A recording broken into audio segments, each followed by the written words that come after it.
The sound of laughter, sharp, brittle, cruel, echoed down the hallway, and for a moment I froze. My hands still clutched the plate I had dropped, shards glinting under the dim kitchen light. He didn't even look at me, just laughed as if the humiliation wasn't mine, but some private joke I had failed to understand. Nobody intervened. The neighbors' windows were closed. The silence outside felt deliberate, protective of nothing. I realized, in that instant, that my presence didn't matter. My disbelief, my shock, my quiet dignity, they were irrelevant. And yet I stayed silent, observing, waiting, not for him to see me, but for reality to notice him. The mornings were quiet, the kind of quiet that almost felt alive.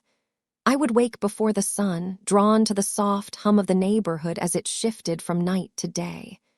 There was a rhythm to it, a rhythm I had memorized over years, one that never asked for attention, never demanded recognition. I brewed coffee slowly, savoring the way steam rose in gentle swirls, filling the kitchen with warmth before anyone else stirred. It was my ritual, my brief sanctuary, the world reduced to the simple act of watching the water bloom brown in the cup. He would appear eventually, always late but never abrupt. There was a comfort in predictability. I would offer a polite smile, a quiet acknowledgement of his presence, and he would respond with a nod or a brief, casual question. Our interactions were measured, precise. Not because of distance, not because of indifference, but because that was the way we functioned. Two people orbiting the same small life, careful not to disturb each other too violently. I had learned long ago that trust was not loud. It was not declared. It was folded into small, invisible patterns. The way I remembered to refill the sugar when it ran low, the way I left his coat neatly hung by the door. There were no grand gestures, no overt proofs of loyalty, just observation, anticipation, and quiet reliability. I liked it this way. It suited me. Our home had the faint scent of familiarity, linen soft from countless washes, the faint lingering of last week's dinners, a subtle warmth in the furniture that only comes from being lived in day after day. I moved through it almost invisibly, my presence woven into its corners. Even the cat, aloof and wary, would brush past me with a silent acknowledgement. I was part of the rhythm, not the spectacle, and I liked it that way. People underestimated the quiet. I had grown accustomed to it. At work, at home, in public, my demeanor, reserved, observant, emotionally restrained, was misread as harmlessness or sometimes as absence. I had learned to allow it. There was freedom in being unseen, freedom in knowing the truth without needing to announce it. Freedom in keeping my attention unbroken, focused on the smallest details others ignored. He trusted me, I think, because I did not intrude. I noticed when he seemed tired, but I did not pry. I offered him coffee or a quiet word, then retreated. He told me things occasionally, small confessions, almost like rehearsals in trust, a frustration with a colleague, a fleeting irritation with traffic, the way a song reminded him of something he didn't say aloud. I listened, silently. I absorbed. I never used it against him, never tested him, never offered judgment. My restraint had become a mirror he could see himself in without fear of distortion. On weekends, we would go through the motions of togetherness. Grocery shopping, errands, cleaning, the mundane folded into companionship. It was never grand, never performative. Sometimes we would sit on the couch in companionable silence, each absorbed in a book or a device, and I would watch him, noting the subtle shifts in posture, the fleeting expressions that crossed his face before being tucked away. He never noticed. That was the point. I had made a practice of being unnoticed, not absent, not unfeeling, simply quiet. And yet, in all this quiet, there was an unspoken understanding. We depended on each other in ways neither of us verbalized. The little systems we maintained, The calendars, the schedules, the small courtesies kept the world from unraveling. He trusted that I would remember, that I would notice, that I would hold space for him. I trusted that he would do the same, though I rarely needed proof. It was enough to see the continuity, to see him move through the day, to see the habits that marked his presence as consistent. That trust was fragile, though.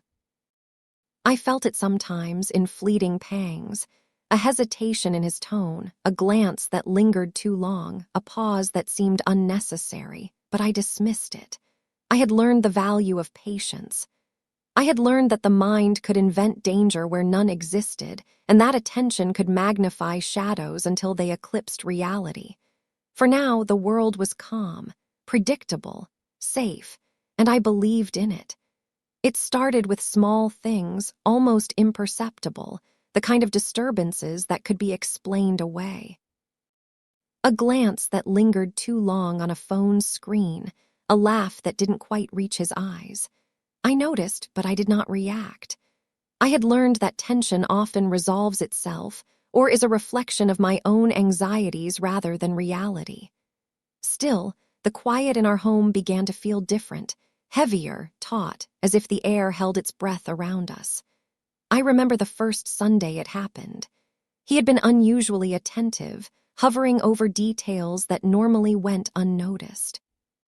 Grocery lists were rewritten, meals were prepared in ways he never suggested. At first, I appreciated it, thought perhaps he had taken on a weekend project or simply felt restless. But by afternoon, the small irritations accumulated. Plates were stacked differently, furniture shifted slightly, books misaligned. Each action on its own was trivial. Together, they whispered of change, subtle and insistent.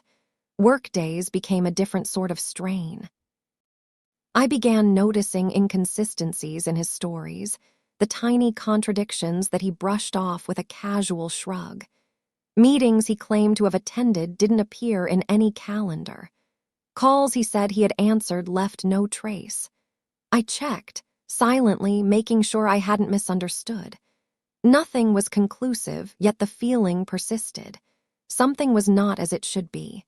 I cataloged it internally, a quiet ledger of observations, knowing it was far too early to voice suspicion. Our neighbors, normally friendly and unobtrusive, seemed to shift as well. I caught fleeting glances from across the street, subtle body language that suggested conversation without words. Perhaps it was nothing. Perhaps it was everything. My mind tried to reconcile the ordinary with the unease that was settling into the edges of my consciousness. The instinct to observe, to note, to wait had become sharper. I could feel my awareness stretching, tracing patterns that had once been invisible. Evenings became the hardest. He would sit on the couch, pretending normalcy, scrolling through his phone. I would watch the way he typed, the way his eyes flicked upward as if reading messages I could not see. My own restraint kept my lips pressed together, my body calm. But inside, my attention was taut, recording every twitch of expression, every irregularity in tone. I had learned that silence was often more powerful than confrontation, that quiet observation allowed truths to surface without forcing them. Occasionally, I would test the waters, offering an offhand question. "Did you call your friend this morning?" Or, "Was that email sent?" The answers were always smooth, practiced, convincing. Yet there was a flicker, a hesitation too brief to pin down, a glance away that lingered slightly longer than normal. I recorded these moments, folding them into my ledger, knowing they might only make sense later. The discomfort was not immediate panic. It was a slow tightening, like the first chill of winter seeping through a thin window pane. At night, when the house was quiet, I replayed the day in my mind, examining the small dissonances that had accumulated. I reminded myself to trust the patterns I had relied on for years, careful attention, observation without interference. I also reminded myself of another pattern, the mind's tendency to manufacture fear in empty spaces. Still, there was a weight now, subtle, almost imperceptible. The sense that something was being hidden, that reality was not fully visible. Even the cat, normally unflappable, began to act differently. It would watch him intently, ears pricked, tail twitching, and then retreat to a corner of the room. Animals sense things the mind sometimes refuses to acknowledge. I noted it quietly without comment. It was an early echo, small and unassuming, of the truths that might be hiding just beyond sight. I did not confront him. Not yet. Confrontation in moments of uncertainty can fracture more than it reveals. I waited. I let the discomfort accumulate. I allowed the quiet tension to stretch across our home, letting it settle in corners, in glances, in the moments between speech. I trusted that patterns would continue to emerge, that small actions would betray intentions if observed long enough. And slowly, imperceptibly, I began to see the first outlines of what would later become undeniable. Not through words, not through confession. Through small cracks, subtle shifts, and the almost invisible presence of what was being hidden. The world was changing, and I could feel it. I simply had to remain still and watch.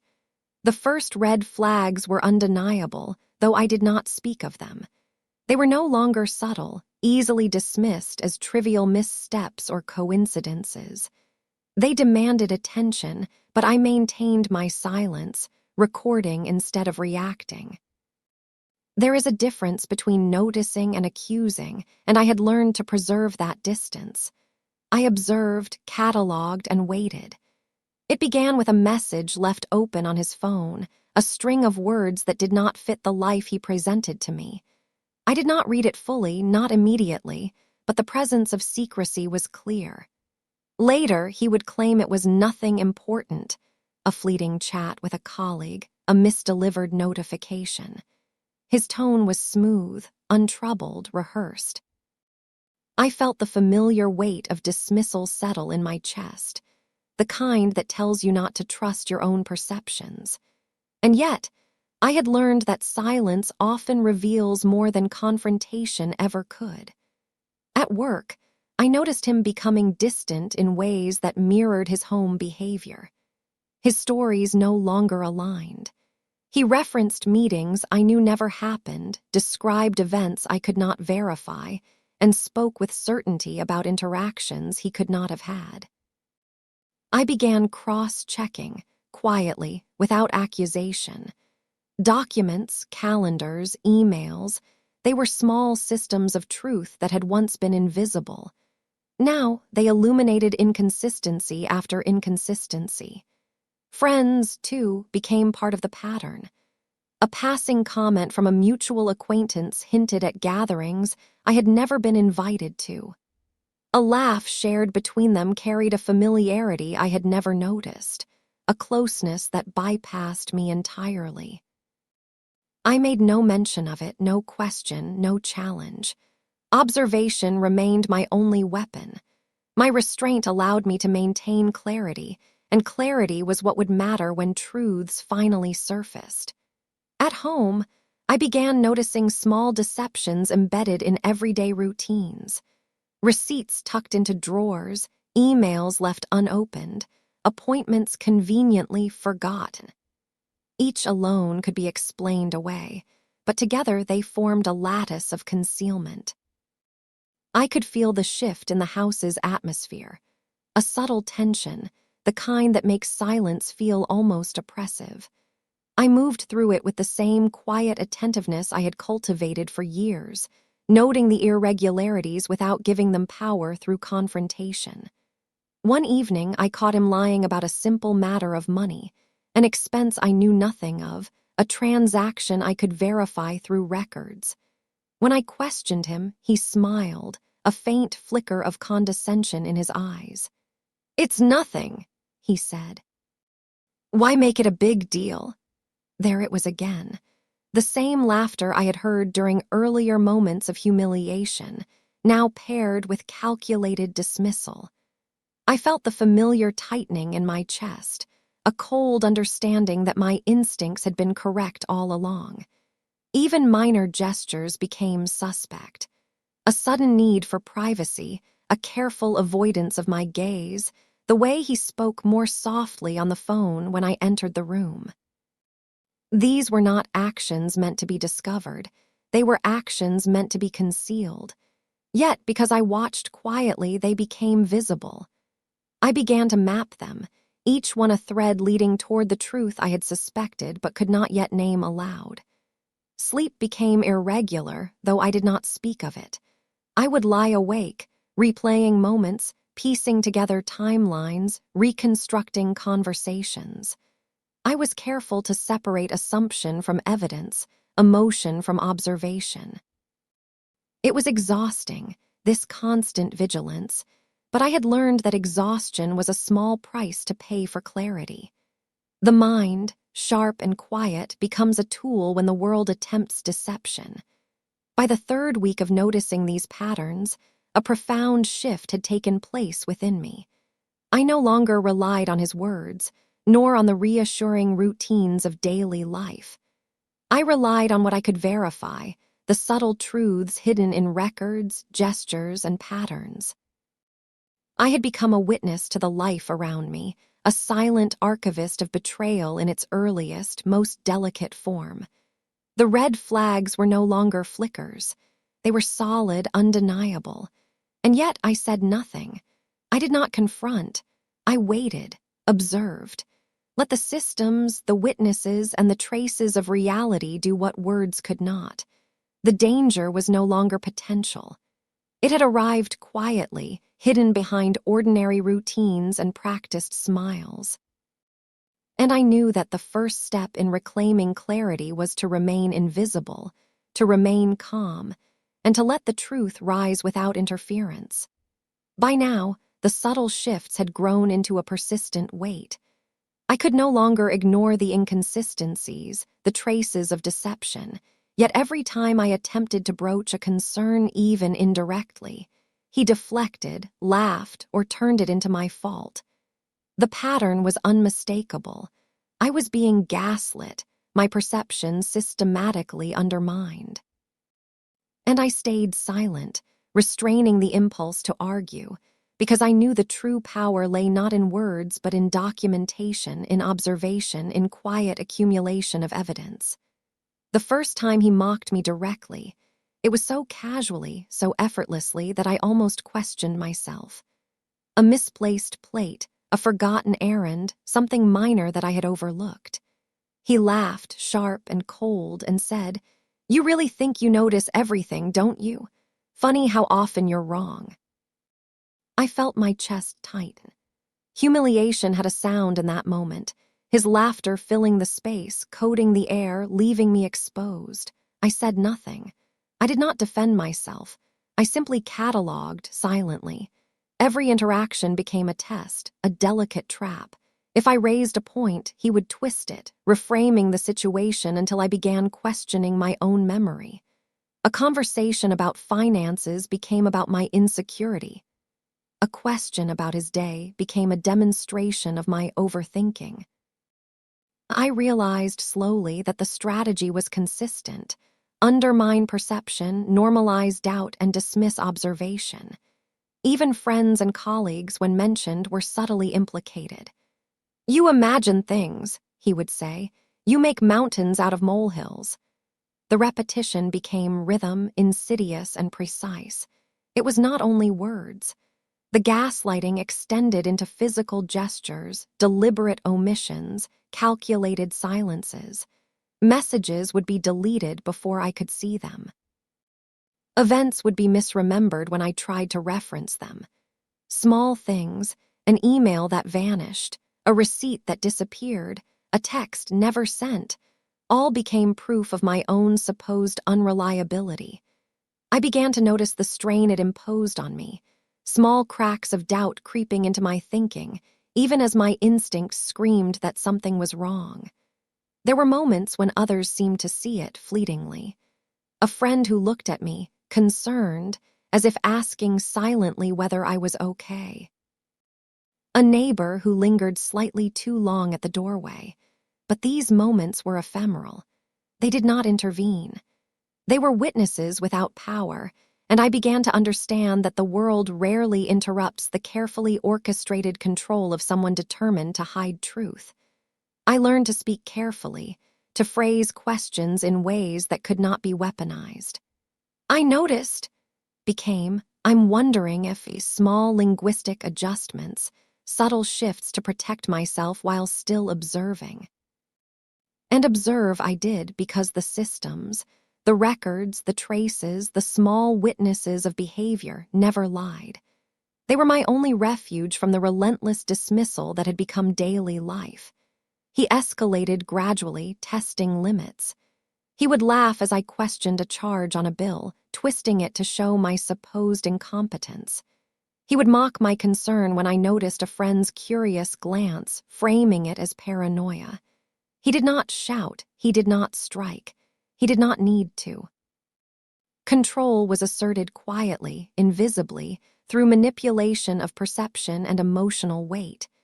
It was subtle, relentless, and designed to erode the foundation of confidence. I began documenting silently. Notes in my phone, receipts, screenshots, timelines.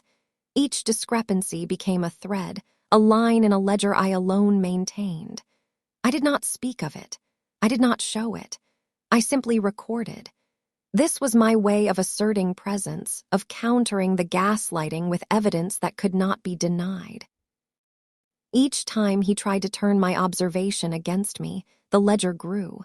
Sleep became more difficult. Anxiety crept in at the edges of the day. Even in moments of stillness, I could feel the tension coiling in my chest, a warning, a reminder. Yet I did not let it show. My restraint was both armor and method, a way to navigate the storm without giving him the satisfaction of seeing its effect. I had learned that in these situations, restraint was power, silence was power, observation was power. And always, beneath the calm surface, I waited. I waited for the truth to reveal itself through cracks, through witnesses, through evidence too persistent to be denied. I waited for the moment when reality would speak, when his control would falter, not through my actions, but through the consequences of his own carefully hidden choices. Because I had learned that in the end, laughter, dismissal, and manipulation could only last as long as they remained unseen. And I was watching. The first undeniable hint came not from words but from records. A billing statement, a message left open, an email inadvertently sent to the wrong address. At first, I could not believe it. Small errors, perhaps, but the pattern had begun to emerge, impossible to ignore. These fragments were the first proof that the carefully constructed reality he presented was fragile, vulnerable to exposure. It was a Tuesday morning when I noticed the discrepancy. He had claimed to meet a client downtown, a routine business errand I could verify. The office calendar, which I had access to for months, showed no record of the meeting. At first, I hesitated, telling myself it might be a misentry, a rescheduled appointment. But I checked again, tracing emails, invoices, and notes. The meeting had never existed. The ledger in my mind began to align with the evidence.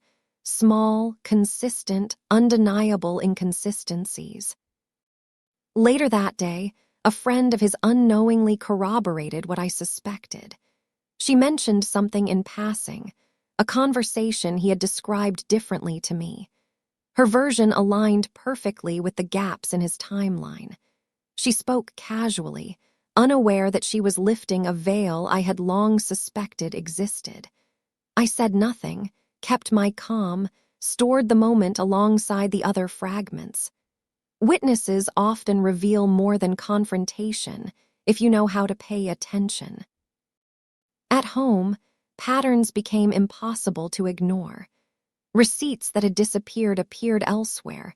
Notes I had not seen before were left where I would find them by accident. A phone notification left partially visible, a calendar entry briefly exposed on his laptop screen.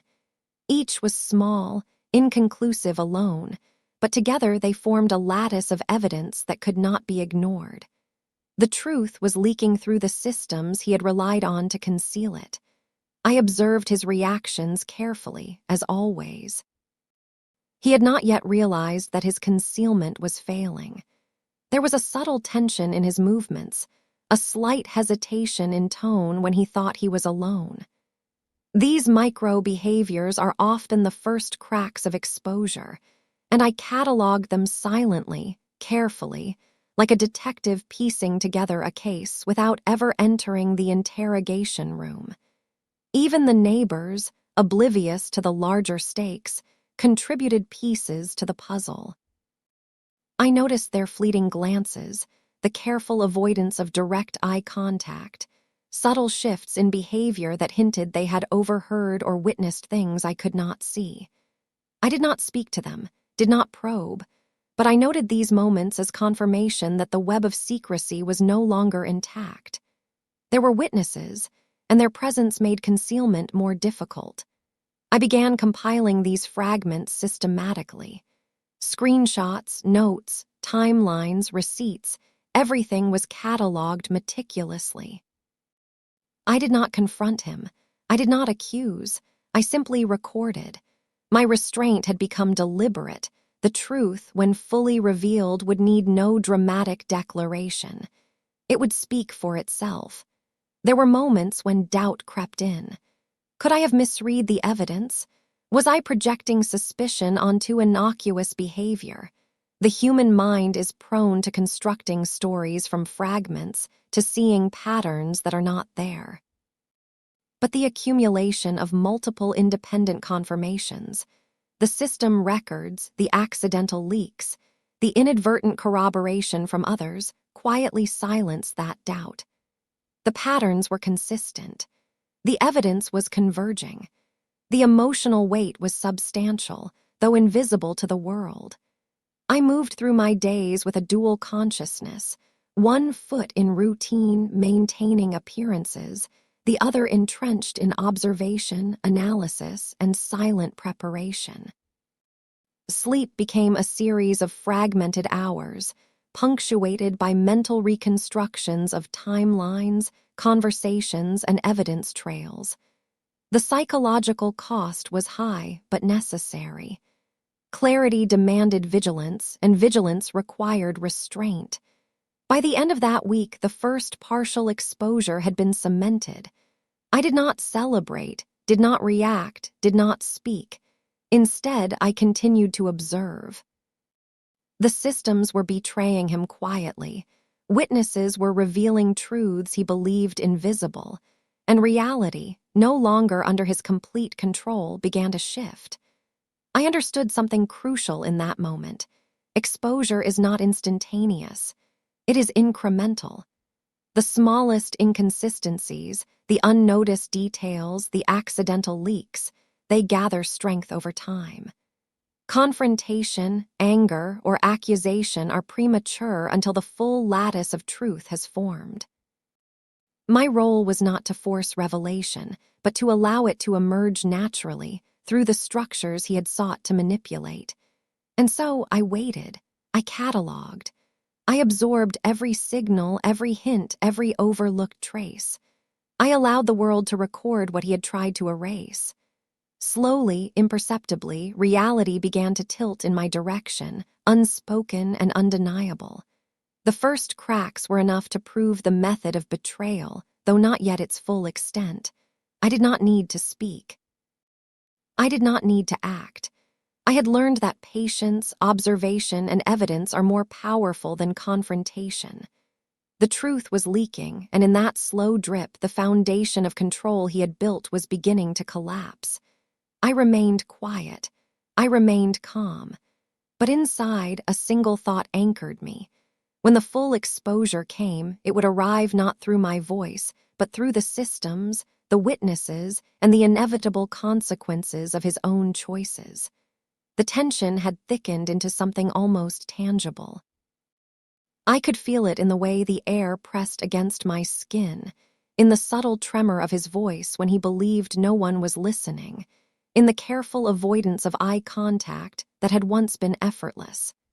By now, the fragments of evidence I had gathered were no longer just hints. They were an invisible lattice of truth, quietly constraining him even as he moved through the house with practiced ease. It began subtly, a question about his day that he could not answer without hesitation. A conversation I referenced that he insisted never happened. His calm demeanor started to fracture in small, almost imperceptible ways. At first, I did not react. I observed. That was all I could do, record the patterns, note the deviations, let them accumulate until they became undeniable. He began to test boundaries more openly. He made small remarks, half mocking, half defensive, as if daring me to confront the inconsistencies he knew I had noticed. "You're imagining things again," he said one evening, his tone carefully light, but his hands gripping the counter ever so slightly tighter than usual. I kept my posture neutral, my face blank, my voice silent. The ledger in my mind expanded. Micro-reactions, subtle defensiveness, cracks in the armor of his practiced composure. There were signs that others were noticing too. A friend's concerned glance during a casual visit, a co-worker's slight hesitation when he recounted an anecdote I knew to be false. None spoke aloud. None intervened.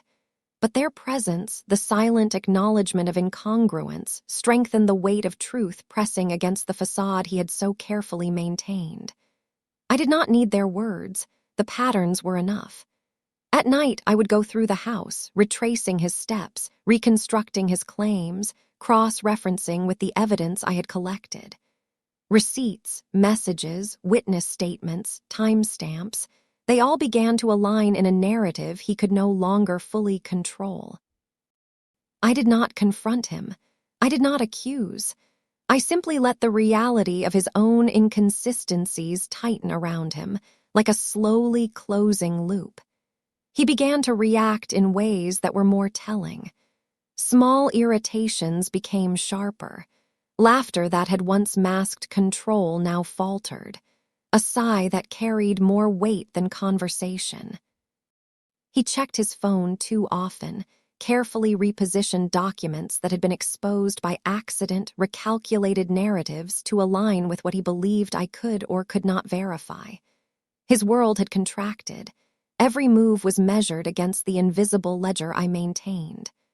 The psychological pressure of the home grew heavier. I could feel the shift not only in him, but in myself. Every glance, every word, every gesture was under scrutiny, yet I maintained calm. My body language remained neutral. My voice did not betray the awareness that had become absolute. Restraint had become more than habit. It was a strategy, the only way to observe the escalation without triggering defensive, performative behaviors that could obscure the truth. And escalate it did. Small incidents multiplied.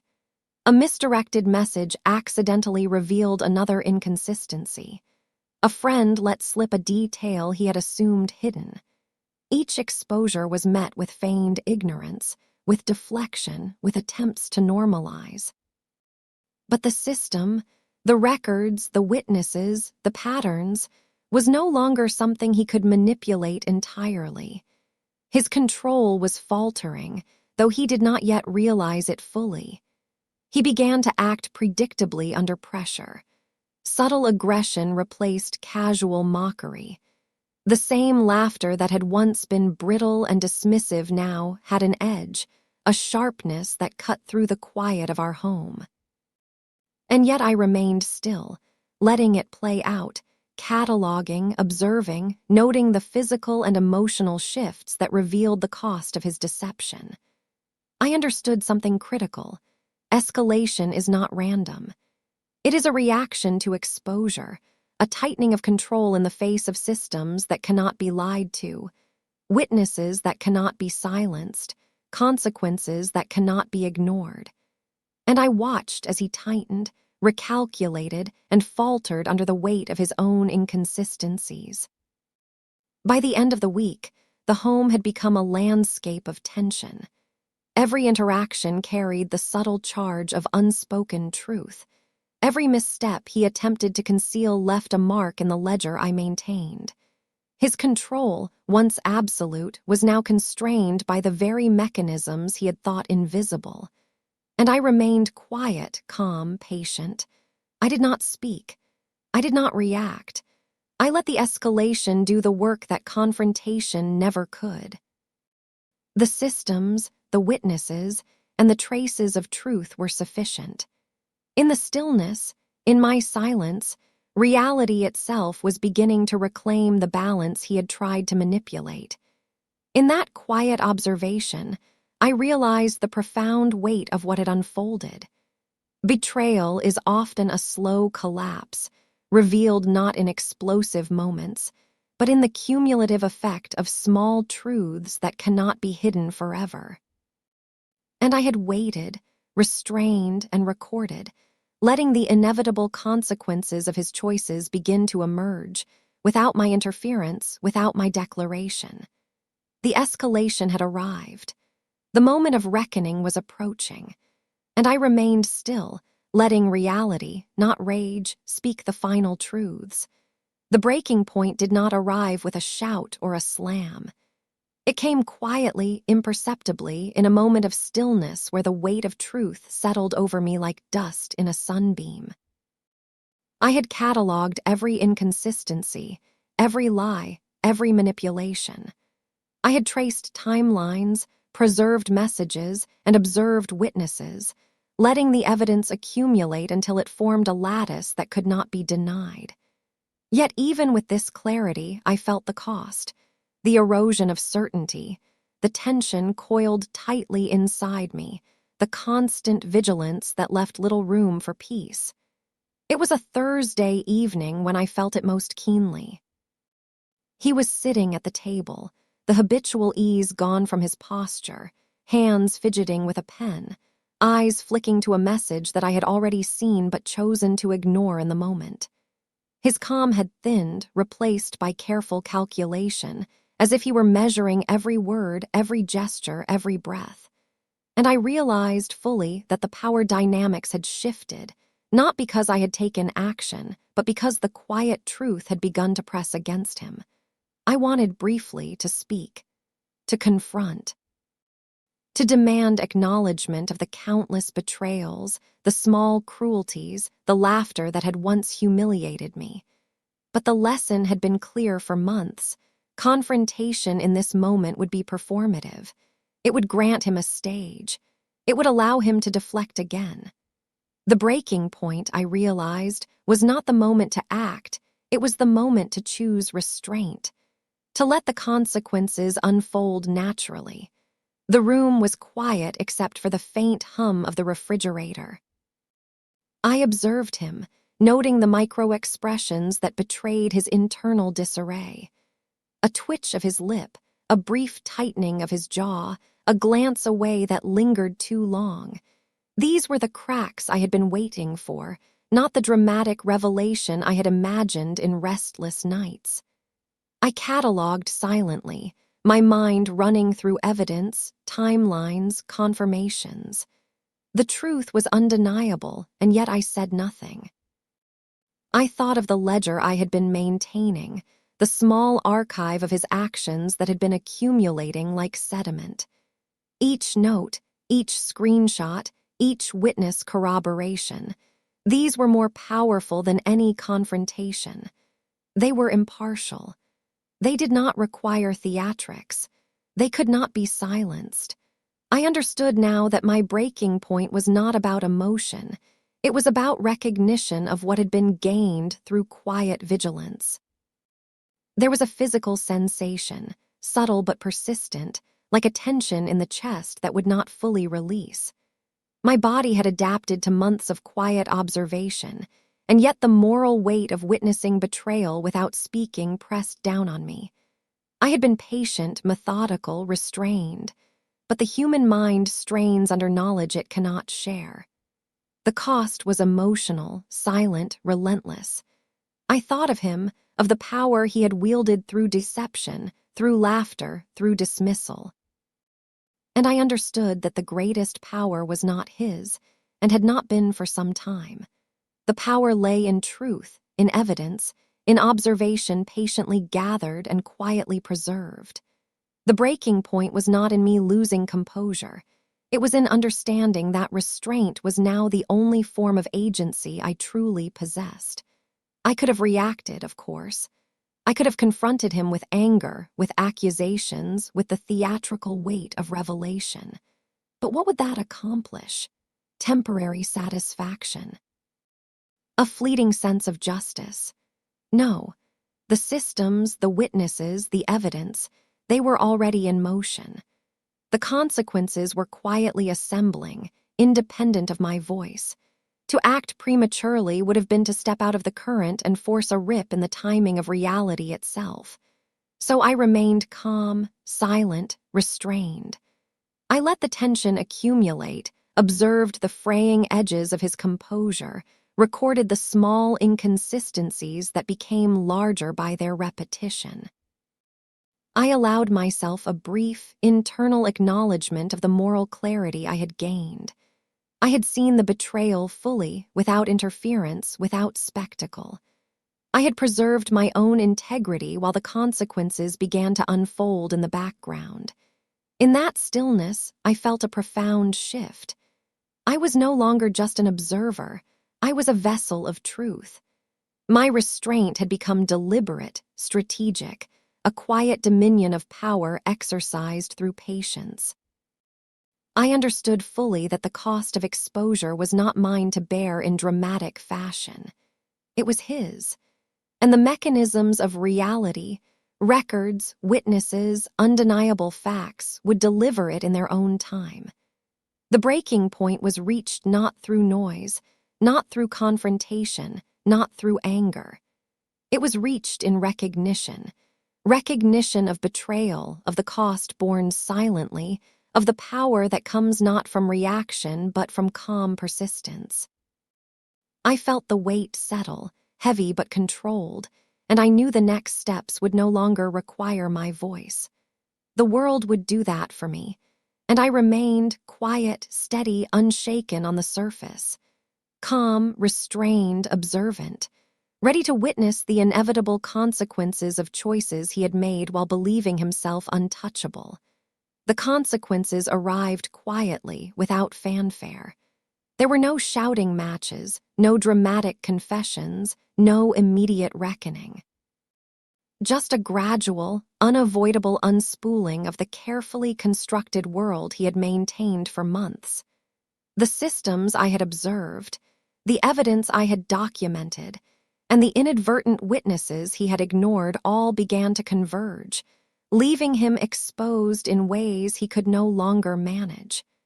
It started with a misstep, a message sent to the wrong recipient, an email that revealed a hidden conversation. The small crack widened as others began to notice, independently, inconsistencies that could no longer be dismissed. Friends and colleagues started asking questions, casual at first, then more pointed.